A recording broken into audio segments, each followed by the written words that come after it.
La tendance est à l'équilibre toujours sur le CAC 40 avant l'ouverture des marchés américains. Marché américain attendu en ordre dispersé selon les contrats futurs sur les indices. Le Nasdaq est notamment attendu en repli.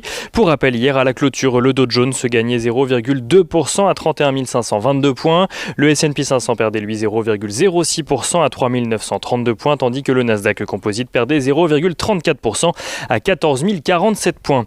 Les marchés qui sont dominés aujourd'hui par les craintes d'un retour de l'inflation accompagnant la reprise économique espérée par les investisseurs.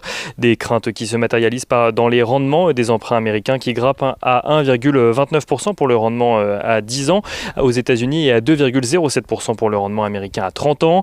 Une tendance qui pourrait d'ailleurs avoir pour conséquence de limiter les prises d'initiative sur les marchés aux actions au profit des obligations dont les prix ont tendance à baisser lorsque les rendements se tendent. L'inflation qui sera également suivie de près aujourd'hui alors que la Fed publie ses minutes ce soir concernant sa dernière réunion de politique monétaire. Les investisseurs seront notamment attentifs aux prises de position au sein même de la Fed sur le sujet afin de comprendre les rapports de force qui s'y jouent. Si Jérôme Powell avait déclaré à l'issue de la dernière réunion de politique monétaire de la Fed que celle-ci garderait une politique inchangée, estimant que le chemin est encore long avant une reprise économique, les investisseurs s'interrogent sur le nombre de défenseurs de cette stratégie en interne.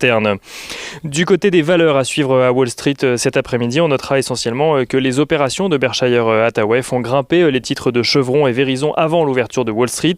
Le fonds d'investissement de Warren Buffett annonce racheter 4,1 milliards de dollars d'actions dans le géant pétrolier et 8,6 milliards de dollars d'actions dans l'opérateur mobile.